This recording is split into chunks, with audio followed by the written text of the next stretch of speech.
Welcome back. NBA basketball has officially kicked off. It's been a couple days now since we're seeing this, but this is the first episode you're going to get from me of the real season. But before we get there, make sure you guys like, comment any suggestions or questions, and also subscribe. We are on the road to 1,000 subscribers. I still haven't changed this to say subscribers, but yes, we're on the road to 1,000 subscribers. Let's make sure we can get there by the end of this season.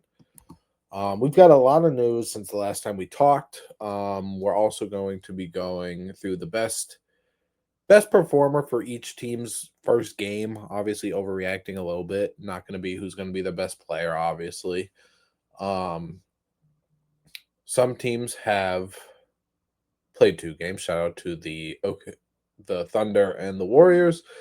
But nonetheless, let's get into some news. So which I think this is kind of where we left off, but so let's hopefully get to it. So Kevin Durant becomes the richest NBA player after signing a 2-year, $90 million contract. I mean, he passed up LeBron James, making I think just under 600 million in NBA career earnings, which is insane, but well deserved, of course. He also saved the Houston Rockets $30 million, I believe, in luxury tax room, and that is pretty big because the Houston Rockets are a relatively young team, and they've got people that they want to pay and are going to need to pay. Guys like Amen Thompson, Sengun, Jabari. I mean, this is a mix of players either that they're already paying under their big contract, like a Sengun, or guys that they'll need to, like I think an Amen Thompson. um, Reed Shepard maybe gets there. Tari Eason, who will and did not get extended, which we will bring him up later. But like they've got a good amount of players over there, and then they've got obviously the vets like Steven Adams that's making some money. Fred Van Vliet, who is not obviously there this season, but is going to be saving about 30 million luxury tag. I mean, pretty good for Kevin Durant, man. That's pretty good for the Houston Rockets as well. um So yeah, shout out to Kevin Durant. Sorry, I'm a little stuffy here. Portland signs Samani Kamara to a 4-year, $82 million contract. I'm just kind of going through Shams to see where we left off. Um, Good value. I mean, if you think without the percentage increases and stuff like that, um, roughly 20 million for 4 years. Tamani Kamara is a very up and coming 3-and-D player, who I thought played pretty decently um in their first game, even though they lost. Um, but I think that's good value, and he is going to be a player that will be there for a long time. Um, Portland went crazy, man. They signed Shane Sharp to a 4-year, $90 million contract, which is about like 22, 23 million a year. Again, if you're not talking about the percentage increases and stuff, but good value. I mean, Shane Sharp probably will be their leading scorer this game. He wasn't super efficient in their first game, but I mean, he's one of the most electrifying players, one of the bounciest players in the league and everything. And I think that's very good value for both of those guys. Before we get to our next player, I don't know if there's news we talked about last time, but Westbrook signed to the Kings. I'm sure as everybody in the world knows because everyone was waiting for him to. We might have talked about that last episode last week, but if we didn't, then there's that. And then Spencer Dinwiddie got waived. I was saying, bro, go to Houston. He was making a minimum. I'm surprised they waived him, but I guess if you think about like if they're really banking on LaMelo and Trey Mann to be completely healthy this year, then I guess it makes sense to not necessarily need Dinwiddie when you also have Colin Sexton. He drafted Con Knipple. Like you got a lot of okay guards over there. Just kind of surprised. I mean, he is I think going to play in I don't remember. He's playing overseas though. I thought it would be bro, go to Houston, man. That would have been perfect. I thought to get them some more guard play. Don't know if he necessarily would have started, but he could have closed out some games. He could have been a good vet over there. But nope. But let me get to the most surprising rookie extension to me, at least. The Denver Nuggets, they extended Christian Brown to a 5-year, $125 million contract. Now, if you think about it, it's about 25 million a year. But the fact he's making more than like Shade Shaw, excuse me, he's also making more than Tumani Kamara. Um, and the same for another player that we're gonna talk about after. I guess it's not too bad. I think this is one of those scenarios where you talk about and it's like the Denver Nuggets for them, this isn't bad money to pay him. Maybe for another team, it wouldn't be the greatest of money if it was the same value, but he's improved. He's kind of solidified as a starting shooting guard over there. And he's been doing his thing. So shout out to Christian Brown for getting a bag in a place where his coach at the time didn't really like young players and didn't, or not necessarily didn't like them, but he didn't use them or play them as much as maybe he should have. And he got his opportunity and he kept it. Obviously different coach over there now, but nonetheless, Dyson Daniels gets extended by the Atlanta Hawks. Basically the same exact thing as Christian Brown, just 1 year less.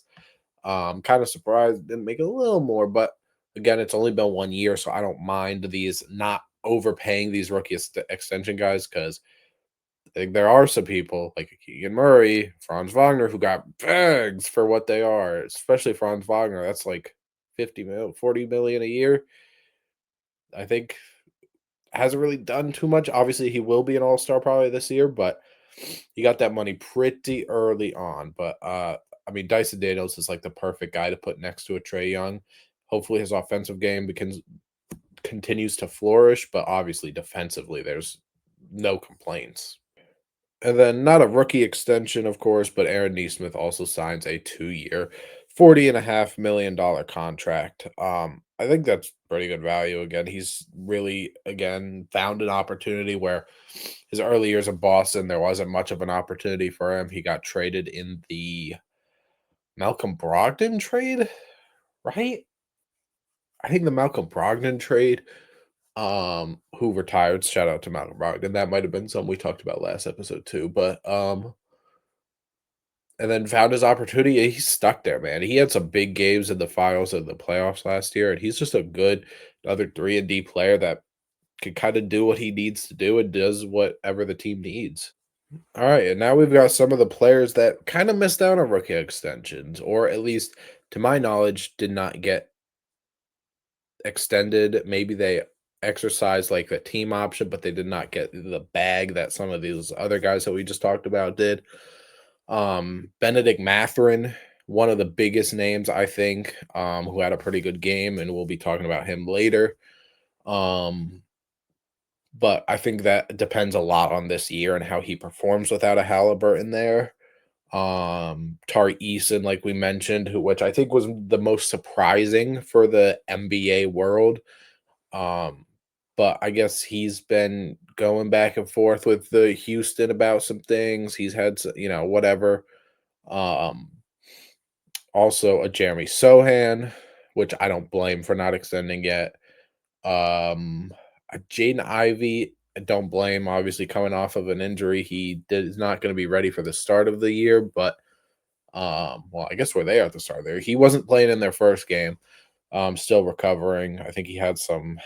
It's either knee or calf sore. He has some soreness in his leg from his injury. Um, Ujman Dang, which makes sense. This is Keith Smith. Shout out to Keith Smith on Twitter, especially for the name. Jalen Duren, another pretty surprising one. I thought that Detroit was going to lock him up pretty early to be the big man of the future over there. Not saying he won't be, but they're just waiting it out, which, I mean, there's no harm in doing. Oche Abaji, Mark Williams, Dalen Terry, Malachi Branham, Walker Kessler, and Peyton Watson. Um, Someone else said Blake. Uh, oh no, never mind. Don't listen to people in comment sections. Not even gonna say that. But yeah, those are some of the players. Again, I think the most surprising, Tart Eason and Jalen Duren. And then obviously some guys that got a little bit more to prove. I mean, because those guys do have some things to prove too, but also like the guys that really have things to prove, I think, is Benedict Mather and Jaden Ivey. I think Jeremy Sohan's got to find his fit with Wemby and all the other guys over there. Um, Ujman Dang, I mean, doesn't really play too much. He played a little last night, but Dalen Terry. Yeah, some of these guys don't play a ton, so that makes sense. But let's get on to the real bulk of the episode and best player for each team through each team's first game of the regular season. All right, let's get into our best player for each team. Now, I am going to remind you guys, I am a college student. I have other things to do. I am not able to watch all. How many games have we had so far? Well, every team's played once except for two teams. We've had 17 games or so of the regular season. I have not been able to watch all 17. I would say confidently I've watched just over half probably. So there are some teams I have not watched. Starting off with one of them, the Chicago Bulls. If you're looking just numbers wise, you got to go Vooch. 28 and 14 in that first game. Didn't really miss too much. He shot 67% from three and 61% from the field. 33 minutes, even at a steal in there. But um, I mean, Giddy had 19 and 11. Buzelis had 21. So there were a couple different ways you could go there. But if you're saying who had the best game, probably going with Josh Giddy. Next, the Orlando Magic. I mean, this was a pretty well-rounded game. A lot of people did a lot of different things. Franz had 24 and 6. Desmond Bain had 23. Powell had 24 and 11. So again, if we're just going based up numbers wise, but like you're probably gonna look that way. The other avenue that the other avenue you could go, since they ended up beating the Miami Heat by 4. I mean, Franz was pretty efficient. Desmond Bain was maybe not as efficient, but again, when you look at what his job is going to be, I don't mind that he's not going to be might not be a 42% three-point shooter. I don't know if he's ever been that, but I mean, Franz, if you're talking efficiency, had the best game. But then you also look Jalen Suggs at 14 and only 17 minutes. I assume he's restricted on the minutes. Tristan Da Silva had 16 points, but probably going to give it to Franz, even though obviously Powell had more rebound and stuff. But +5 for Franz too, and they beat the Miami Heat by 4 points. Let me get back to my list real quick. Sorry. We've got the Philadelphia 76ers. It would be very cool if I could go the rookie, but I can't go the rookie. Tyrese Maxey, man. He was nuclear in that first game, man. So was VJ, man. It was super exciting to watch you. Sadly, they beat my Celtics by 1 point because those guys couldn't miss and were just destroying us. I think they had 75 points between both of them. He dropped a 40 bomb. Again, we're not going to be able to talk about every team, but this is a way I kind of think that we can talk, about player that stood out for every team. Again, not going to go too in depth, but so for the Sixers, giving it to Tyrese Maxey. For the Toronto Raptors, I mean, I would just go Scotty Barnes. I mean, Scotty Barnes, he didn't actually attempt a three, but he shot 64%. He 22 points, 9 assists, 6 rebounds, 2 blocks, a steal. I wondered how it was going to go for the Raptors. I figured that before I started watching that game, I figured it would be a lot of, okay, it's your turn, and then it's my turn. And because, even though a bunch of people had a good amount of assists, like, again, Barnes had 9, Quickly had 8, RJ had 5. Like, I don't know how well all these big wings and scores are going to fit together. But I mean, Scotty had 22, 6, and 9. RJ had 25, 8, and 5. Grady had 21 and 5. Quickly had 13 and 8. Brandon Ingram had 16 and 9. Like, I'm just not sure how much it'll fit together, but I mean, I would go Scotty Barnes. Ingram was he looked pretty good in the first part of the game. Kind of just completely ISOing for the first part, but Um, didn't shoot perfectly, didn't hit a three, which is something you want to see improve from him. But nonetheless, that is who I picked for the Toronto Raptors. Charlotte Hornets, they won their game against the Brooklyn Nets. Not gonna lie, this is absolutely a game I did not watch yet. But Brandon Miller had 25 and 7. LaMelo had 20 and 8. Miles Bridges had 18 and 11.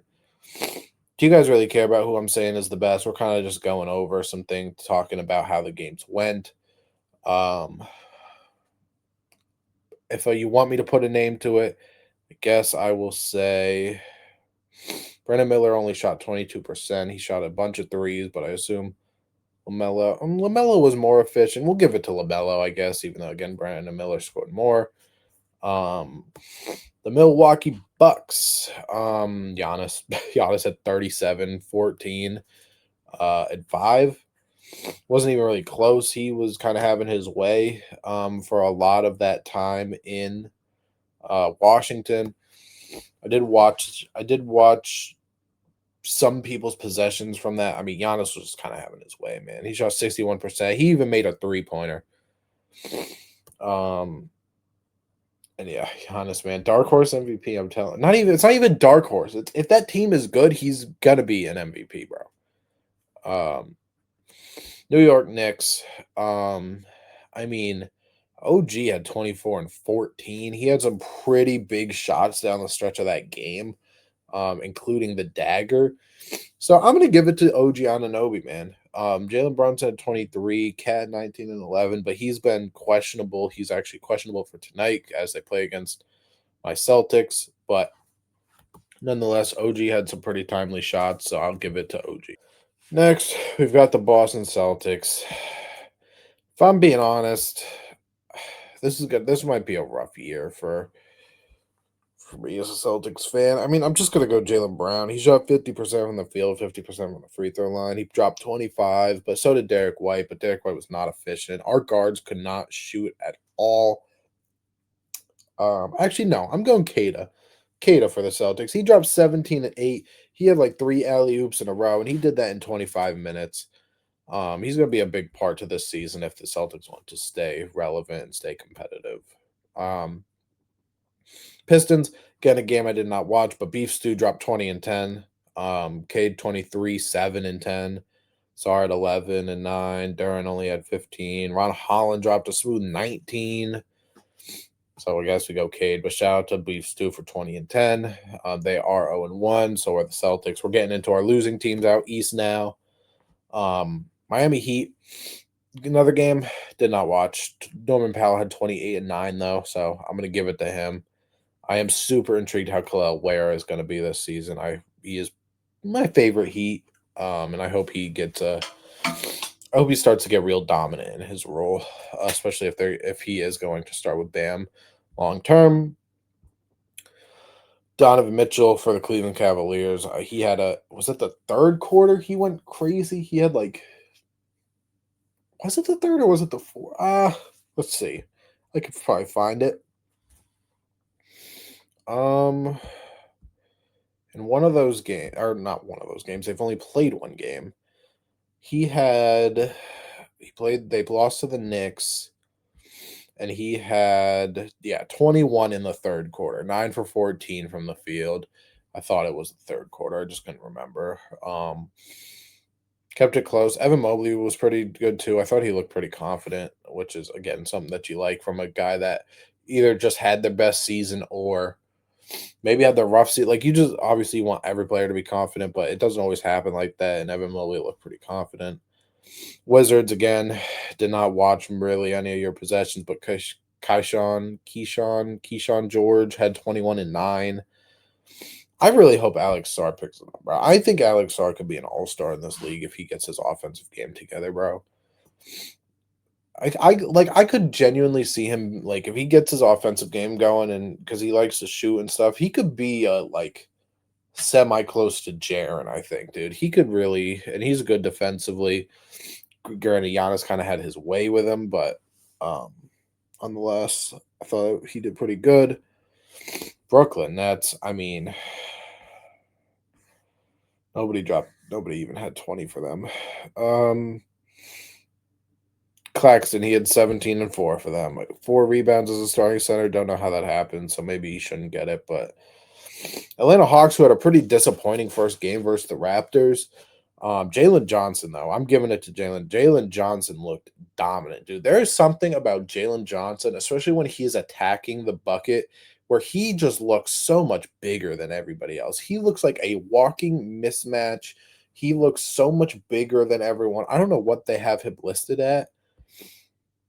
6'8", 219 pounds. I swear to God, he's got it. Like it looks like he's like LeBron going to the hole sometimes because of how big and how he could just kind of get his way.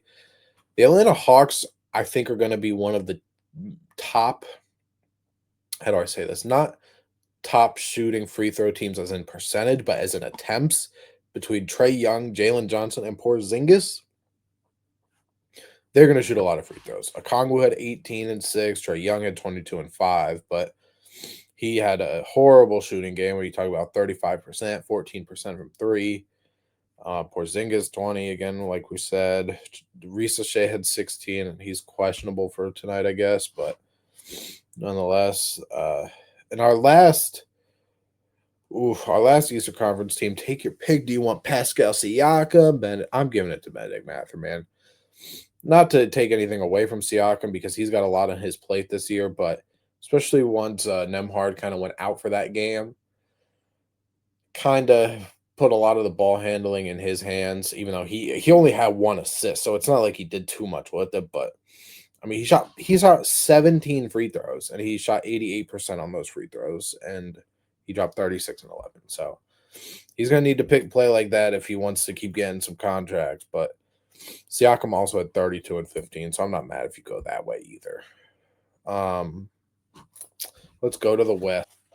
All right, Golden State. This is kind of cheating because they've had 2 games, but that first game it was Jimmy Butler. If we're going based off the first game, it's Jimmy Butler. If we're going off both games, I guess I'm giving it to Curry because he had a pretty explosive performance last night in overtime.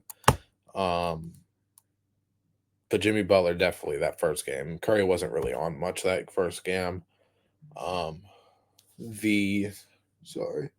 San Antonio Spurs. Do I even need to say? Do I even need to answer?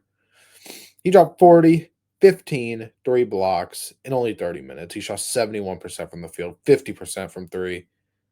He was doing his thing, and it was insane some of the stuff he was doing, bro. He had some of the dunks, some of the like step back behind the back 3-pointer that led to an and one. Some of that stuff was just crazy, bro. Some of that stuff was just crazy. So it's 100% going to Wemby. But Castle had a pretty good game too, 22, 7, and 6.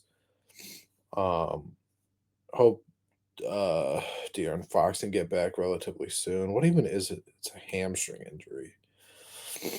I don't know, but they might not need him to play if Wemby's going to do that all season. Because holy. Minnesota, Anthony Edwards, some of the most crazy buckets I've ever seen. He was hooping in that game. He was hitting threes left and right. He was just doing whatever they need. He went 5 for 10 from 3, shot 50% from the field, and dropped 41 and 7 on the Portland Trailblazers, which was a pretty good game, I will say. Jaden McDaniels had a nasty dunk in that game. The Thunder, my guy, he's averaging 45. In that first game against the Rockets, Shea wasn't doing anything. He had like 10 points going with like 6 minutes left in the fourth quarter. And then he ended up with 35. And then last night he dropped 55, the other team that's played 2 games. So man is averaging 45, 6.5, and 5 through the first 2 games. But Chet in that first half of that first game looked pretty damn good. AJ Mitchell is averaging 21 through 2 games, bro. 21 through 2 games. He dropped 16 the first game and had 26 last night.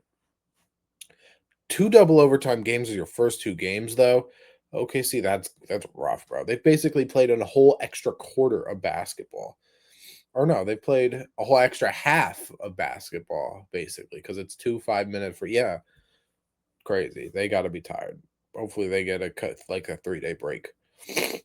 Utah Jazz though, Walker Kessler has taken that 22, 9, 4 assists, 2 steals, 4 blocks, 100% from the three. He went 2 for 2, and he did that in 29 minutes and 100% from the field. What? Excuse me? Walker Kessler went 2 for 2 from the three. Mind you, last year, let's see what he did. He shot 17% from three on about a half attempt per game. And this man just went 2 for 2 in the home opener. Or I don't know if they were home, the season opener.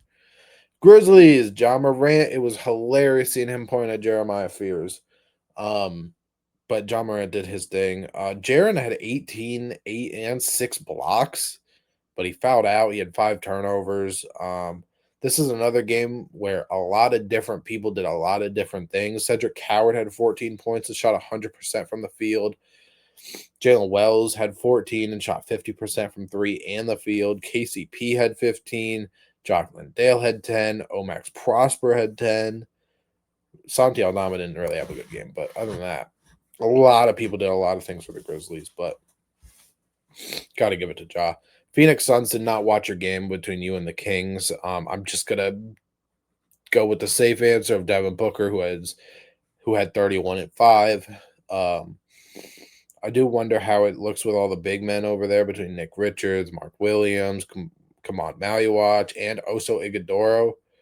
Jalen Green, get back though, because I want to watch you play some basketball. Houston, this is even a question. One of the 5 best performances of opening night for everybody, because obviously that opening night was just 2 games. Alperen Sengun, what the hell, bro? That man was pulled. That man looked like Dirk from 3. He gave them a bucket. He gave them free throws. He gave them whatever they needed. 39, 11, and 7. But, I mean, Amen had 18, 4, and 5 before he got hurt, sadly, but it looks like he's ready to go for tonight. KD, 23 and 9. The Rockets just didn't use him enough, and he didn't really go and get it as much as he should for being Kevin Durant. Let's see. Let me see if I can. So in the first quarter, he was 3 for 7, 8 points. Then 3 for 4 for 6 points. Then he was 1 for 2 for 3 points. And he played the entire third quarter, and he was 1 for 2. Then the fourth quarter, he played 4 minutes. He was 1 for 1. In overtime, the first overtime, he was 0 for 0, played the entire overtime. And then in the second overtime, he went 1 for 2. So you're telling me in the second half and the overtimes, he went 2 for 3. This guy went 3 for 5 in the third quarter, fourth quarter, OT, and double OT. KD, brother, you played some very good defense, except on that Shea pump fake where you fouled out. But KD, man, hopefully he can step it up. Jabari, I thought was nice. Reed Shepherd, been a lot going around. Reed Shepherd, I mean, they need people to do that, but holy shit, Reed Shepherd, it looked like he was just launching them. It even looked like he was trying to shoot. Portland, Jeremy Grant, 29. He was looking nice. He had some nice footwork. He almost had a nasty poster on was it Rudy or was it Jaden McDaniels? I don't know. He almost had a nasty standing dunk. I thought Denny looked pretty good. Shane Sharp didn't have a perfect game. He only had 15. He shot 25% and 33% from 3. Kings did again. You were part of the Suns game that I didn't watch. Their offense is going to be fine, but their defense has got to be god awful this year. I mean, DeMar had 29, 6 and 9. Levine had 30. Monk had 19. Schroeder had 14. Westbrook had 6. DeMar DeRozan, there you go. Denver. And it's not Nikola Jokic because Aaron Gordon wanted to have the most efficient 50-point game ever. That's right, ever. He had a true shooting percentage of 105.8. He went 10 for 11 from the 3-point line. What 50 and 8, and he shot 81% from the field, 90.9% from three, 100% from the free throw line, and he was still a -1 because they lost. Shout out to him for not taking the game. He said, "I don't want the game ball because I'm not taking a loss back home with me." Makes sense to me. Even though 50 is your career, I mean, I'm pretty sure it's a career high. Kind of crazy. We're not taking that. Zion, when I did my video about the Grizzlies and Pelicans game, Zion did not really have a good first. It was either first quarter or first half. Yeah, first quarter he was 0 for 4, and they did a really good job of clamping him up. Herb Jones, I thought looked pretty good. Trey Murphy did not have a good game really, but I thought he looked pretty good, and I expect for him to turn it around really soon. Lakers is Luca, not even a debate. Even though Reeves did have 26, 5, and 9, but when Luca drops 43, 12, and 9, not much you can do about it. I think there's a good amount of Laker Nation that is already sick of DeAndre Ayton's ass, and it is game 1 out of 82 plus potential postseason. Clippers, I did not watch this game. I don't know what happened in that game, by the way. This might be the first time where I don't give it to anybody. Zubac, he had 19 and 7. He shot 70% from the field. But Harden, 15 points. Kawhi, 10 points. Not great. And then the last team who was on the bad side of a spectacular performance, the Dallas Mavericks. I thought, dude, if the Dallas Mavericks couldn't defend Wembanyama, I don't really know who's can, because you have AD and Lively down there. Granted, what's his name? Gafford isn't there, but like Lively was struck. I thought if anybody can do it, it's Anthony Davis, one of the greatest defensive players of this generation, and a guy in Derek Lively who is rumored to have grown to 7'2" or 7'3". Kind of crazy. But AD had 22 and 13. Ryan Nemhard, pretty good on a side note, though. Obviously not player of the game, but Cooper Flag struggled, which is fine. He should have made that first alley-oop of the game. That would have been amazing for his first points. But nonetheless, that is everyone's first game. Again, I haven't watched all of them, of course, because 17 games in 2 days, not really that possible, especially when you got other things going on. But nonetheless, I'm excited for NBA basketball to be back. Make sure you guys drop your questions below. I want to answer some questions at the end of every episode. Let me know what you guys think. Thank you for watching. Remember to like, subscribe. On the road to 1,000 subscribers, and we'll be back for more.